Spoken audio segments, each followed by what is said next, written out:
The clinking of champagne glasses sounded like a death knell to Isabella. From her velvet seat in the shadows of the grand ballroom, she watched her husband, Richard, raise a toast. He wasn't toasting their 10 years of marriage, nor the child she carried secretly within her. He was toasting Serafina, his star architect, his muse, his mistress. Serafina, bathed in the golden glow of the spotlight, laughed, her head thrown back in triumph. They thought this was their night, a celebration of their success built on the foundations of Isabella's silent heartbreak. But they had underestimated her. They didn't know that the real story of the night was just about to begin, with a grand entrance that would bring their gilded world crashing down. The ballroom of the Astoria Grand was a universe unto itself, a swirling galaxy of crystal, gold leaf, and ambition. Hundreds of tiny lights glittered in the vaulted ceiling, mimicking a starry night sky. But their cold, brilliant light offered no warmth.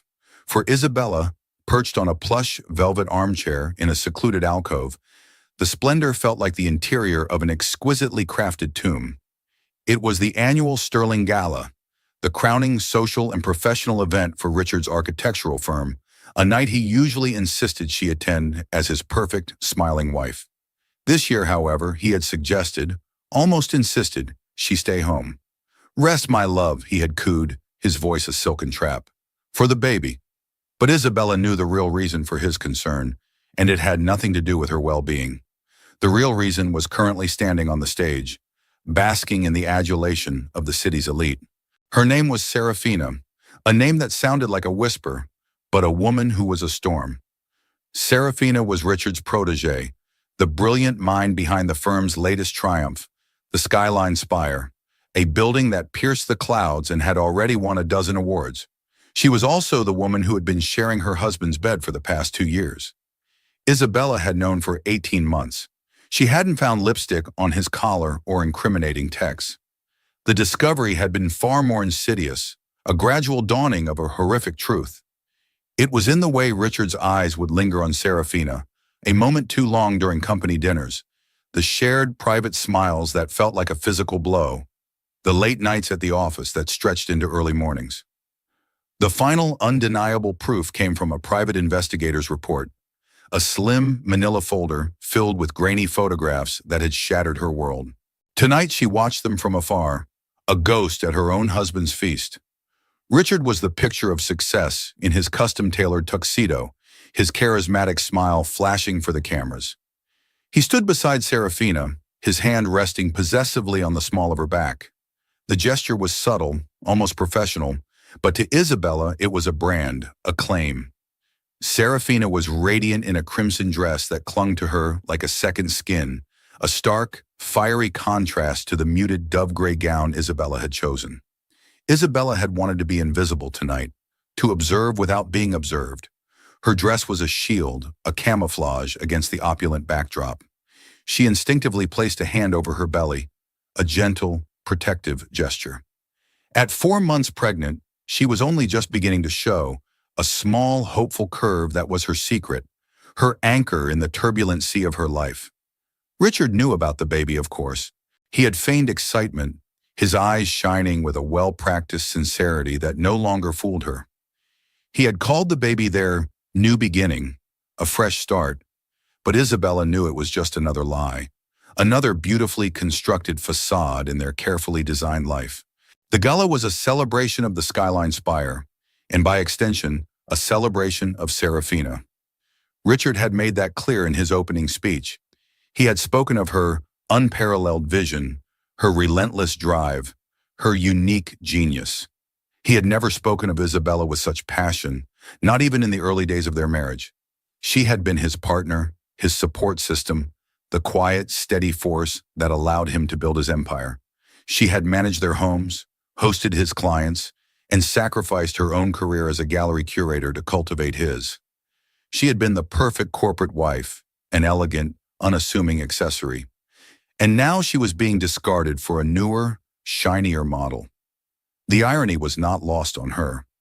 Richard, the master architect, was demolishing the foundation of his own life to build a monument to his ego. A waiter gliding silently by offered her a glass of champagne. Isabella shook her head, a faint smile touching her lips. "Sparkling water, please," she murmured. The waiter nodded and disappeared back into the throng. She ran a finger around the rim of her empty water glass, her gaze drifting back to the stage. The award ceremony was over, and the orchestra had begun to play a soft, romantic melody. Richard, ever the gentleman, was leading Serafina to the dance floor. They moved together with a practiced ease, their bodies swaying in perfect harmony. They looked like a king and queen celebrating their victory, oblivious to the world around them. Or perhaps they simply didn't care who was watching. The pain in Isabella's chest was a familiar ache, a dull, constant throb that had become her shadow. For months she had been drowning in it, suffocated by the weight of Richard's betrayal. She had cried until she had no tears left, her grief a raw, open wound. But tonight, something had shifted. Watching them together, so brazen and unapologetic, the grief had begun to curdle, to harden into something else. It was a cold, sharp-edged anger, a feeling so foreign and yet so powerful it almost took her breath away. She had spent a decade building a life with this man, a life he was now so casually dismantling. She had given him her youth, her love, her loyalty, and for what? To be replaced? To be rendered invisible? No, not tonight. Tonight they would see her. Tonight they would all see her. She took a slow, deep breath, the air filling her lungs with a newfound resolve. The gilded cage had become a prison, and she was done being its silent, beautiful captive. She was about to break free, and the sound of shattering glass would be a symphony. The alcove that Isabella had chosen as her vantage point was a small, velvet-lined pocket of solitude, shielded from the main ballroom by two massive marble pillars. It was a place for quiet conversations, for clandestine meetings, for observing the intricate dance of power and desire that played out at events like this. It was here that she had first met Richard 10 years ago, when she was a bright-eyed art history graduate, and he was a rising star in the architectural world. He had wooed her with promises of a life filled with beauty and passion, a partnership of equals. Looking back, she realized he had been designing her life just as he designed his buildings, with precision, ambition, and a complete disregard for the humanity of its inhabitant. The whispers reached her first. They were like the rustling of silk, faint and indistinct, but persistent. She caught snippets of conversation from the guests who drifted past her hiding place. "An absolute genius, that woman. Did you see the way he looks at her? In a poor Mrs. Sterling. She's never here anymore." Each phrase was a small, sharp stone thrown at the fragile glass of her composure. They were talking about Serafina, of course, and about her. She was a ghost, a rumor, a cautionary tale whispered in the gilded corners of their world. She pressed herself deeper into the shadows, the velvet of the armchair a small comfort against her chilled skin. She felt a familiar wave of shame wash over her. Why was she hiding? Why was she letting them reduce her to a pathetic, pitied figure? The anger from before surged back, hot and righteous. Her gaze was drawn back to the dance floor, where Richard and Serafina were still entwined. The song had changed to something faster, more energetic, but they remained locked in their own slow, intimate rhythm. Richard's hand had slid lower down Serafina's back, his fingers splayed possessively against the crimson silk. Serafina, in turn, had her hand resting on his chest, right over his heart. It was a gesture of such casual intimacy that it made Isabella's stomach clench. It was a gesture that had once belonged to her. A wave of nausea, unrelated to her pregnancy, rose in her throat. She needed air.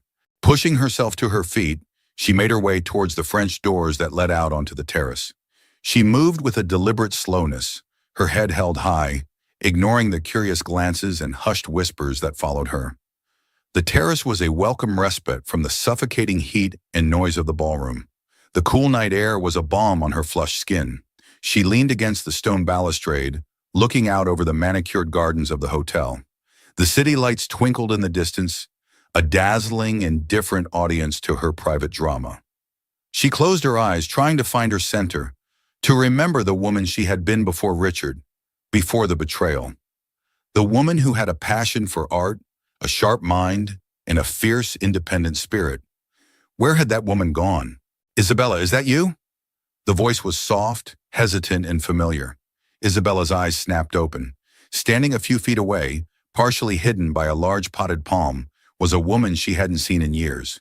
It was Chloe, a fellow curator from her old gallery. They had been close once, bonded by their shared love of art and their struggles in a male-dominated field. But their friendship had faded after Isabella married Richard, another casualty of her all-consuming role as Mrs. Sterling. Chloe looked different, more confident, her hair cut in a stylish, modern bob. She was holding a flute of champagne, but her eyes were filled with a genuine concern that momentarily disarmed Isabella. "Chloe," Isabella said, her voice hoarse. "It's been a long time." "Too long," Chloe replied, taking a step closer. "I almost didn't recognize you. You look beautiful, as always. But there's a sadness in your eyes." She gestured back towards the ballroom. "I saw the performance in there. It's disgusting." The bluntness of Chloe's words was a shock, but a welcome one. It was the first honest thing anyone had said to her all night. Isabella felt a crack in her carefully constructed facade. "It is, isn't it?" she whispered, the words catching in her throat. Chloe's expression softened with empathy. "I heard the rumors, of course. This town runs on gossip, but seeing it, it's so blatant, so disrespectful. To you." She took another step closer, lowering her voice. "Listen, Isabella, I shouldn't be telling you this, but I overheard something earlier in the powder room. It was Serafina, talking to one of her friends." Isabella's heart began to beat a little faster. "What did she say?" Chloe hesitated, her brow furrowed with indecision. "It's not just about the affair," she said finally. "It's about the firm. She was bragging. She said that Richard has been transferring assets, significant assets, into a new holding company registered in her name. She said that by the end of the year, she'll be a majority partner. She called herself the new foundation of the Sterling Empire. The world seemed to tilt on its axis. It wasn't just a betrayal of their marriage. It was a complete erasure of her life's work. She had poured her inheritance into the firm in the early years, a fact Richard conveniently forgot to mention in his interviews. She had been his partner in every sense of the word, and now he was systematically cutting her out, not just from his heart, but from the very empire she had helped him build. The cold anger from before was now a raging inferno. The whispers and shadows had coalesced into a monstrous truth, and it was more terrifying than she could have ever imagined. Chloe reached out and gently touched Isabella's arm. "Are you all right?" Isabella looked at her old friend, her eyes blazing with a newfound fire. The sadness was gone, replaced by a steely resolve. "I will be," she said, her voice low and steady. "Thank you, Chloe. You have no idea what you've just done for me." She turned her gaze back to the ballroom, where Richard and Serafina were now laughing with a group of investors. They looked so confident, so untouchable. They had no idea that their carefully constructed world was about to be hit by a hurricane, and her name was Isabella Sterling. The shadows had been her refuge, but now they were her weapon. She would use the darkness to plan, to gather her strength, and when she finally stepped into the light, she would be blinding. Returning to the ballroom felt like stepping onto a battlefield. The air, once thick with perfume and polite conversation, now crackled with a tension that only Isabella seemed to feel. Every smile seemed like a mask, every laugh a hollow echo. Chloe's revelation had changed everything. It had stripped away the last vestiges of her denial, leaving behind the cold, hard reality of Richard's treachery. This wasn't just an affair, it was a coup. He wasn't just cheating on her, he was erasing her. The knowledge was a bitter pill, but it was also a potent antidote to her grief. It had cauterized the wound, leaving behind a scar of pure, unadulterated fury. She found her seat in the alcove, but she no longer felt the need to hide. She sat upright, her spine straight, her hands resting calmly in her lap. She was no longer a spectator, she was a strategist, observing the enemy's movements, waiting for the perfect moment to strike. Her gaze fell upon Richard. He was in his element, moving through the crowd with an easy grace, his hand always finding its way back to Serafina. They were a unit, a power couple, the future of Sterling Designs. The thought made her blood run cold. The orchestra finished its set, and a wave of applause rippled through the room. Richard and Serafina made their way back to the main table, their faces flushed with triumph. As they passed her alcove, Richard's eyes met hers for a fleeting second. She saw a flicker of surprise, then annoyance. He hadn't expected her to be here. He had wanted her tucked away at home, a docile, pregnant wife, blissfully unaware of his grand betrayal. She held his gaze, her expression unreadable, a calm sea before the storm. He looked away first, a faint flush creeping up his neck. It was a small victory, but it was a start. The host of the evening, a slick television personality with a blindingly white smile, stepped back up to the microphone. "Ladies and gentlemen," he boomed, "before we continue with the festivities, we have one more special presentation, a surprise announcement from the man of the hour himself, Mr. Richard Sterling." A hush fell over the room. Isabella's heart hammered against her ribs. She knew with a dreadful certainty what was coming. This was it, the public unveiling of his new life, his new partner. Richard strode to the stage, a confident smirk playing on his lips. He took the microphone, his eyes sweeping the room before landing, deliberately, on Serafina. Thank you," he began, his voice smooth and commanding. "Tonight has been a phenomenal success, a testament to the hard work and dedication of my entire team. But there is one person whose contribution has been truly transformative." He paused for dramatic effect, letting the anticipation build. Serafina Dubois is more than just a talented architect. She is a visionary. She is the future. And that is why I am thrilled to announce that as of this morning, Serafina is no longer just a senior architect at Sterling Designs. She is my new partner and the vice president of the firm. The room erupted in applause. The sound was deafening, a physical assault on Isabella's senses. She watched as Serafina, feigning surprise, walked to the stage. She was a consummate actress. She embraced Richard, a long, lingering hug that was far from professional. He kissed her on the cheek, his lips brushing against hers for a moment too long. They stood there side by side, a united front, the new king and queen of the architectural world. They were smiling, waving to the crowd, accepting the adulation. And in that moment, Isabella saw them for what they truly were. Two deeply flawed, ambitious people who would stop at nothing to get what they wanted. The humiliation was a physical thing, a hot, searing wave that threatened to consume her. She could feel the eyes of the other guests on her, a mixture of pity and morbid curiosity. She was the jilted wife, the tragic figure in their little drama. But as she looked at Richard's triumphant face, a strange sense of calm settled over her. The pain was still there, a deep, resonant ache, but it was no longer overwhelming. It was fuel. He had intended this to be her final humiliation, her public execution. He wanted to break her, to force her to retreat into the shadows, a forgotten footnote in his glorious life story. He had miscalculated. He had forgotten the woman he married, the woman with a spine of steel and a will of iron. He had mistaken her quiet dignity for weakness. She stood up, her movements graceful and deliberate. She would not give them the satisfaction of seeing her cry. She would not flee. She turned and walked, not towards the exit, but towards the ladies' room. Her reflection in the ornate floor-to-ceiling mirror was a shock. The woman looking back at her was pale, her eyes wide and haunted. But there was a flicker of something new in their depths, a spark of defiance. She had let Richard define her for too long. She had allowed his ambition to eclipse her own. No more. She reached into her small, elegant clutch and pulled out her phone. Her fingers flew across the screen, dialing a number she knew by heart. It was a number she hadn't called in years, a bridge she thought she had burned. But desperate times called for desperate measures. The phone rang twice before a gruff, familiar voice answered. "Hello? David," she said, her voice surprisingly steady. "It's Isabella. I need your help." There was a moment of silence on the other end of the line.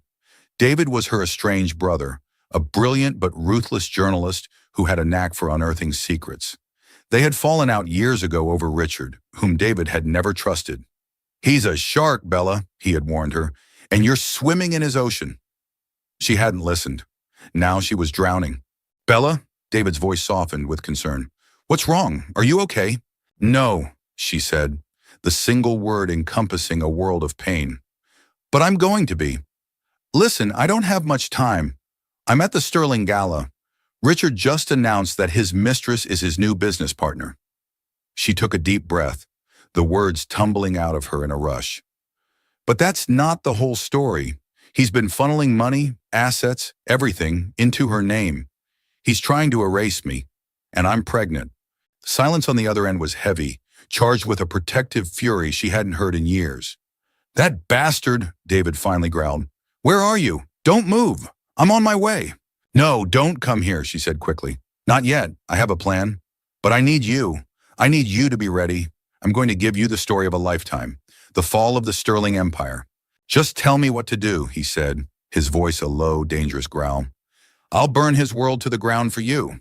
A small, genuine smile touched Isabella's lips for the first time that night. "Oh, don't worry," she said, her voice dropping to a near whisper, a promise of the storm to come. "By the time I'm done with him, there won't be anything left to burn."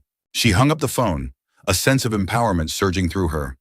The unveiling was not over. The main event was yet to come, and she would be the star. Richard and Serafina thought this was their night of triumph. They were wrong. It was the beginning of their end. The ladies' lounge at the Astoria Grand was a sanctuary of marble, silk, and rose-scented air. It was a world away from the battlefield of the ballroom. Here, Isabella could finally breathe. She leaned against the cool marble of the vanity, her reflection a fractured image in the mosaic of mirrors. The woman in the glass still looked fragile, but her eyes were different. They were the eyes of a woman who had been to hell and was walking back out, not with scars, but with a sword. Her plan was audacious, risky, and utterly terrifying. It was also the only way. For months, she had been a passive victim in her own life, buffeted by the winds of Richard's deceit. Now she would become the storm. She had one chance, one moment to reclaim her narrative, to expose the truth before Richard could bury it, and her, completely. She took out her phone again. Her first call had been to her brother, her fire. This one was to her anchor. "Mrs. Gable," she said, her voice soft but firm when the elderly woman answered. "It's time. Could you please bring the car around to the front entrance? And the bag I packed." "Of course, my dear." The housekeeper's voice was a warm, steady presence in the chaos of Isabella's life. Mrs. Gable had been with her since she was a child, a silent witness to her joys and sorrows. She knew without being told that tonight was a turning point. "I'll be there in 20 minutes. 20 minutes. It wasn't much time. Isabella took a deep breath and began to transform. She had arrived tonight as a shadow, a whisper of the woman she once was. She would leave as a queen, ready to reclaim her kingdom. First, the dove-gray dress, the color of mourning and invisibility, had to go. She unzipped it, letting it pool at her feet like a shed skin.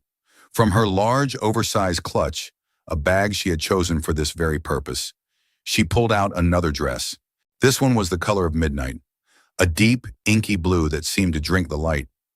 It was a custom-made gown, one she had commissioned weeks ago from a young, up-and-coming designer. It was elegant, sophisticated, and, most importantly, designed to showcase, not hide, her pregnancy. The silk jersey fabric draped beautifully over her body, the empire waistline accentuating the gentle, perfect curve of her belly. It was a declaration, a statement of life and defiance in the face of so much destruction. Next, she redid her makeup. She had worn muted, natural tones earlier. Now she applied a bold crimson lipstick, the color of power, of passion, of war. She swept a shimmering silver shadow across her eyelids, making her eyes look larger, more luminous. She unpinned her hair, letting the long, dark waves cascade over her shoulders, a stark contrast to the severe, tight chignon she had worn upon her arrival. The woman in the mirror was no longer a ghost. She was a goddess of vengeance, beautiful and terrible. As she was putting the finishing touches on her transformation, the door to the lounge swung open. It was Chloe. Her eyes widened in surprise, taking in Isabella's new look. "Wow," she breathed. "You look incredible. What are you doing?" Isabella turned, a small, knowing smile on her lips. "I'm changing the narrative," she said simply. She looked at her old friend, her heart filled with a sudden rush of gratitude. "Chloe, what you told me tonight, It gave me the courage to do what I should have done a long time ago. Chloe stepped forward, her expression a mixture of admiration and concern. Be careful, Isabella. Richard is a powerful man. He won't go down without a fight. I know, Isabella replied, her voice steady, but he's not the only one with power. He's forgotten that I have my own resources, my own allies. She paused, then took a leap of faith. Chloe, I need one more favor. I need a witness, not just for what's about to happen, but for what he's done. My brother is a journalist. He's going to break the story, but I need someone on the inside, someone who can corroborate the details, someone people will believe. Chloe didn't hesitate. I'll do it, she said, her voice ringing with conviction. He's gotten away with this for too long. It's time someone held him accountable. A wave of relief washed over Isabella. She was not alone in this fight. She had her brother, she had Mrs. Gable, and now she had Chloe.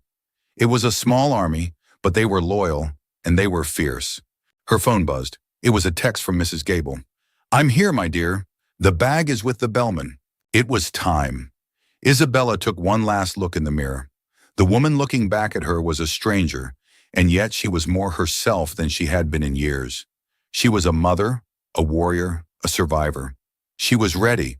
Let's go, she said to Chloe, her voice calm and clear. It's time for the grand entrance. They walked out of the lounge together, two women united by a shared purpose.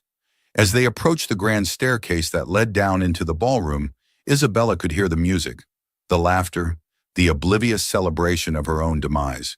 Her heart pounded in her chest, a drumbeat counting down to the moment of detonation. She paused at the top of the stairs, hidden from view by a large floral arrangement. She could see Richard and Serafina holding court, the center of their glittering universe. They were laughing, drinking, toasting to their future, a future built on a foundation of lies. Isabella placed a hand on her belly, drawing strength from the new life within her. This was not just for her, it was for her child. Her child would not be born into a world of secrets and shame. Her child would be born into a world of truth, a world where their mother was not a victim, but a victor. She took a deep breath, the air cool and sharp in her lungs. The storm had gathered. Now it was time to make landfall. The top of the grand staircase at the Astoria Grand was designed for dramatic entrances. It was a sweeping curve of marble and polished mahogany, a stage from which to command the attention of the entire ballroom. For the past hour, Isabella had been a creature of the shadows, a ghost haunting the periphery of her own life. Now, as she stood poised at the precipice, she was about to step into the most unforgiving of spotlights. Chloe gave her hand a reassuring squeeze before melting back into the crowd, ready to play her part. Isabella was alone, but for the first time in a very long time, she did not feel lonely. She felt powerful. She waited for the perfect moment, a lull in the music, a brief pause in the ceaseless chatter of the crowd. The orchestra finished a piece with a flourish, and in the fleeting moment of silence that followed, she took her first step, and then another. Her descent was slow, deliberate, each step a declaration. She did not rush. She let them see her. The first person to notice was a woman near the bottom of the stairs, her champagne flute frozen halfway to her lips, her eyes wide with disbelief. A man beside her followed her gaze, his jaw slackening in surprise. A ripple of awareness spread through the room, a silent, seismic shockwave. Conversations faltered, heads turned. The low hum of the gala died down, replaced by a stunned, expectant silence. The only sound was the soft, rhythmic click of Isabella's heels on the marble steps. She kept her eyes fixed on one point, one destination, the center of the room where Richard and Serafina stood, frozen in a tableau of triumph. She watched as the realization dawned on Richard's face. His confident smile faltered, replaced by a look of utter bewilderment, which quickly morphed into a dark, thunderous fury. He had thought her vanquished, sent home to nurse her broken heart in private. He had not anticipated this public, defiant return. Serafina's reaction was even more telling. Her mask of cool, professional brilliance shattered, revealing the raw, insecure ambition beneath. Her eyes, wide and panicked, darted from Isabella's face to her belly, then back again. The crimson of her dress suddenly seemed garish, a desperate cry for attention in the face of Isabella's quiet, commanding presence. The midnight blue of Isabella's gown was the color of the deep ocean, full of hidden power and unstoppable force. By the time Isabella reached the bottom of the staircase, the entire ballroom was silent. Every eye was on her. She felt the weight of their collective gaze, 1,000 judgments, 1,000 questions, but she did not flinch. She walked forward, her head held high, a regal, almost serene expression on her face. She was not the weeping, hysterical wife they might have expected. She was a queen, returning to her court to dispense justice. She stopped a few feet away from Richard and Serafina, creating a small, charged circle of space in the middle of the crowded room. She let the silence stretch, letting the tension build to an almost unbearable pitch. She looked at Richard, her gaze level and unwavering. She saw him for what he was, not the charismatic titan of industry, but a small, frightened man, terrified of losing control. "Richard," she said, her voice clear and calm, yet carrying to every corner of the silent room. "You seem to have forgotten something, an announcement of your own." Richard's face was a mask of fury. "Isabella," he hissed, his voice a low, threatening growl. "What the hell do you think you're doing? We'll discuss this at home." Isabella gave a small, sad smile. "We have no home, Richard. You've been dismantling it for months." She turned her gaze to Serafina, whose face had gone deathly pale. "And you," she said, her voice losing its warmth, becoming as cold and sharp as ice. "You are not the new foundation of anything. You are just a crack in the old one, a crack that is about to bring the whole rotten structure crashing down." Serafina opened her mouth to speak, but no words came out. She looked to Richard for support, but he was too busy staring at Isabella, his mind racing, trying to find a way out of the trap she had so expertly laid. Then Isabella did something no one expected. She smiled, a genuine, radiant smile that lit up her entire face. She placed a hand on her belly, a gesture that was both protective and proud. "Richard forgot to mention the other new partner joining the Sterling family," she announced, her voice ringing with a joy that was in stark contrast to the venom of moments before. "Our baby, our first child, arriving this spring." A collective gasp went through the room. The whispers started again. But this time they were not of pity, but of shock, of scandal, of delicious, unadulterated drama. Richard's face, which had been a storm of fury, was now a wasteland of shock. He stared at her belly, then at her face, his expression one of complete and utter disbelief. He had known, of course, but he had not expected this. This public, triumphant claiming of their child, a child he had hoped to use as a bargaining chip, a tool to keep her quiet and compliant. She had taken his secret weapon and turned it against him. She had stolen his night, his triumph, his narrative. The grand entrance was complete, but the main act, the confrontation that would seal their fates, was just beginning.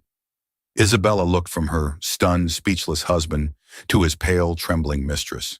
She had them exactly where she wanted them, trapped in the spotlight, with nowhere to run.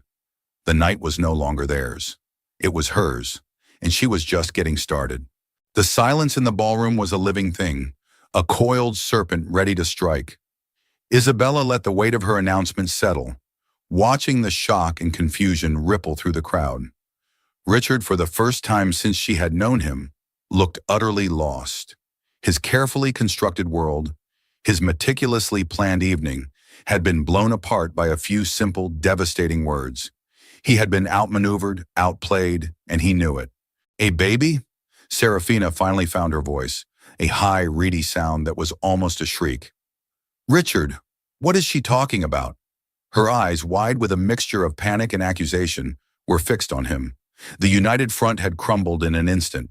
Richard shot her a venomous look, a silent command to be quiet, before turning back to Isabella. His face had regained some of its composure, but his eyes were cold with fury. "Isabella, this is neither the time nor the place," he said, his voice a low, controlled growl, an attempt to regain command of the situation. "You're not well. You're emotional." Isabella laughed, a sound that was surprisingly genuine. The old Isabella would have flinched at his gaslighting, would have questioned her own sanity. The new Isabella was immune. "Oh, I'm perfectly well, Richard. In fact, I've never been clearer. I'm clear on the fact that you've been sleeping with your new partner for 2 years. I'm clear on the fact that you've been systematically transferring our shared assets into her name. And I'm crystal clear on the fact that you thought you could discard me and our child like one of your outdated blueprints. Each statement was a precision strike, delivered with calm, lethal accuracy. Murmurs rippled through the crowd, no longer whispers, but audible gasps of shock and outrage. The guests were no longer just spectators. They were a jury, and Isabella was presenting her case. "These are outrageous, baseless accusations," Richard sputtered, his face turning a blotchy red. He was losing the crowd, and he knew it. "You're hysterical." "Am I?" Isabella raised a perfectly sculpted eyebrow. "Then perhaps you can explain the holding company, Serafina Designs LLC, registered 3 months ago? The one you've been siphoning funds into from the main Sterling account? Or the deed to the penthouse apartment on the 85th floor of your new spire, the one that was finalized last week? In her name, of course. A rather generous signing bonus, wouldn't you say?" This was a blow Richard hadn't seen coming. She saw the flash of pure panic in his eyes. How could she know? The answer was standing not 10 feet away. Isabella's gaze flickered to Chloe, who gave a barely perceptible nod. Chloe's new boyfriend worked in the city's records office. It had taken him all of 30 minutes to find the digital paper trail that Richard had been so sure was untraceable. Serafina, who had been watching the exchange with a growing sense of horror, took an involuntary step back. She was not a partner in crime. She was a pawn, and she was just now realizing that the game was over. I didn't know about the baby," she stammered, looking around at the sea of accusing faces, trying to salvage some semblance of innocence. "Richard told me they were separated." "We live in the same house," Isabella said, her voice flat and devoid of emotion. "We have for 10 years. You knew exactly what you were doing. You just didn't care." She turned her back on Serafina, dismissing her as irrelevant. Her final battle was with Richard.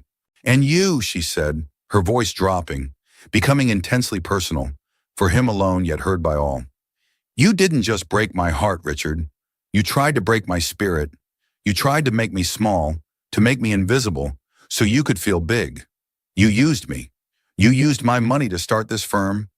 You used my name to open doors, and you used my love to build a life that you were all too happy to give to someone else." She took a step closer, invading his personal space, forcing him to look at her. "But you made one fatal mistake. You forgot who I am.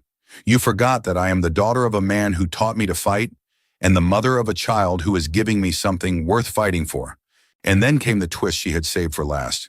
The one that would not just humiliate him, but utterly destroy him. "You see, when you announced Serafina as your new partner," she said, her voice deceptively sweet, "you were telling the truth, in a way. She is your partner.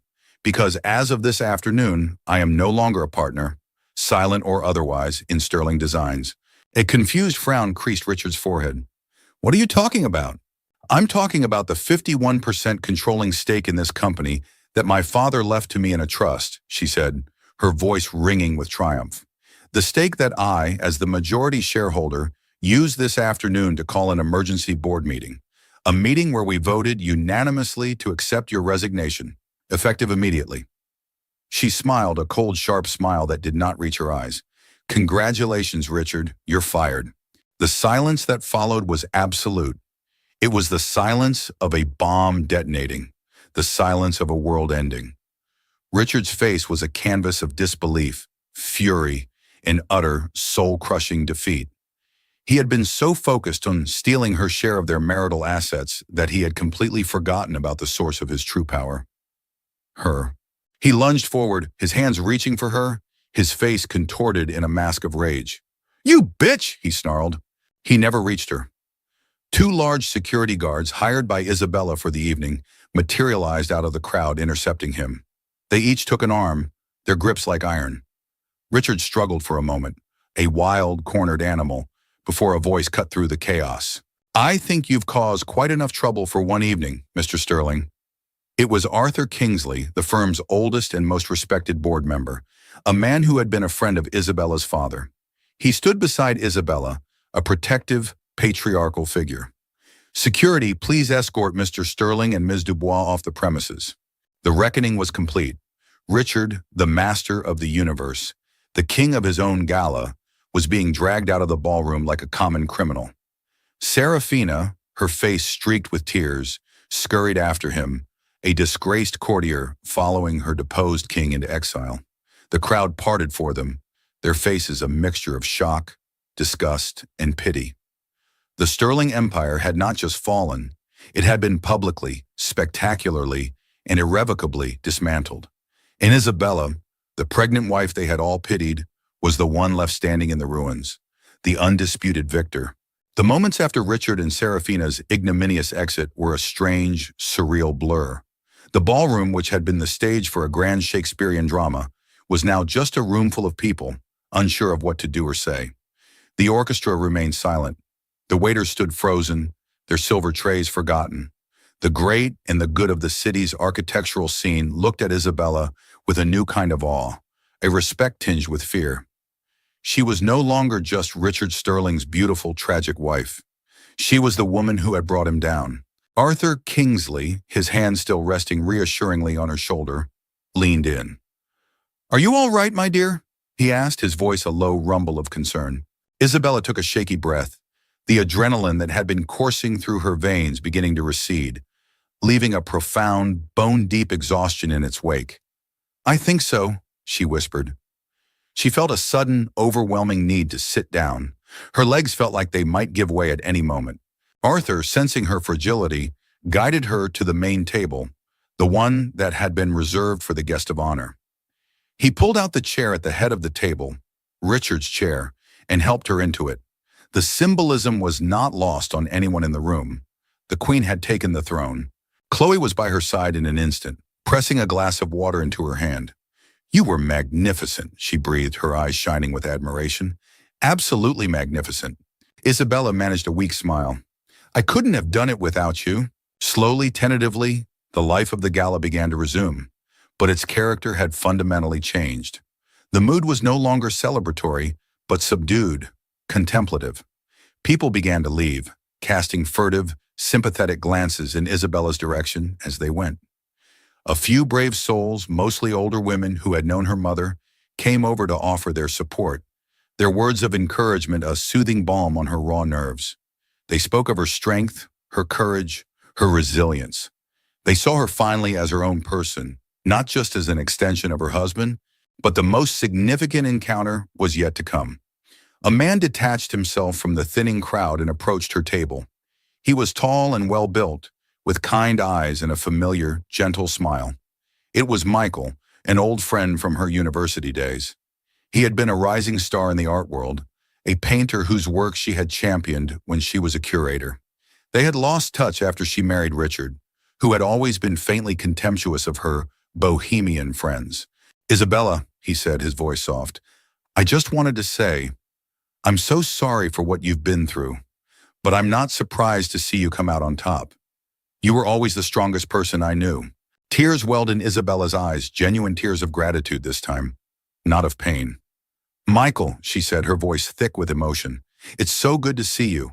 "I followed your instructions," he said, a hint of a smile playing on his lips. He gestured towards a discreet corner of the ballroom where a bellman stood with a large, expensive-looking art portfolio. "It's all here, the evidence." This was the final piece of her plan, the one that would ensure Richard could never rise again. For months, she had been quietly gathering evidence of his professional misconduct, not just his financial crimes, but something far worse. Richard had a habit of stealing designs from young, unknown architects, passing them off as his own. Michael, who still had deep connections in the art and design world, had helped her track down 3 of Richard's victims. Their sworn affidavits, along with the original blueprints of their stolen designs, were in that portfolio. It was enough to have him disbarred, to ruin his reputation forever. "My brother is waiting for it outside," Isabella said. "He'll know what to do." Michael nodded. "Consider it done." He hesitated for a moment, then said, "If you need anything, Bella, anything at all, please call me. I mean it." He placed a small business card on the table before turning and walking away. Isabella looked down at the card. Michael Vance. Vance Gallery. He had his own gallery now. He had succeeded on his own terms. A small, warm feeling spread through her chest. It was a feeling she hadn't experienced in a long time. Hope. The aftermath of the storm was quiet, almost peaceful. The ballroom was nearly empty now. The music had stopped. The lights seemed dimmer. Isabella sat at the head of the table, a solitary figure in a vast empty room. She was no longer Mrs. Richard Sterling, the perfect corporate wife. She was Isabella, the woman who had taken back her life, her name, her future. She placed a hand on her belly. The baby kicked, a gentle flutter, as if in response. She was tired. She was emotionally drained. But she was not broken. She was free. The gilded cage was gone, and in its place was a wide, open, and slightly terrifying future. And for the first time in a very long time, she felt ready to face it. 6 months later, the city was bathed in the warm, golden light of late spring. The cherry blossoms had bloomed and faded, and the world felt new again. Isabella sat on a bench in a small, quiet park, a gentle breeze rustling the leaves of the trees above her. She was wearing a simple linen dress, the soft fabric draping comfortably over her heavily pregnant belly. She was due any day now, and the anticipation was a sweet, humming melody beneath the surface of her new, peaceful life. The Sterling Gala felt like a lifetime ago, a scene from a movie she had once watched. The fallout had been swift and brutal. David's story, complete with copies of the stolen blueprints and the damning financial records, had been a bombshell. The article had gone viral, and the story of the brilliant, philandering architect and the wife who overthrew him had become a modern-day legend. Richard's career was over. He was facing multiple lawsuits, a professional conduct review, and the complete and utter scorn of the world he had worked so hard to conquer. Serafina had disappeared, reportedly moving back to her hometown in disgrace. Isabella felt no triumph in their downfall, only a quiet, somber sense of justice. They had built their house on sand, and the tide had come in. Her own life had been a whirlwind of activity. Dismantling her life with Richard had been a painful but necessary process. She had sold the cold, minimalist penthouse they had shared, a place that had never truly felt like home.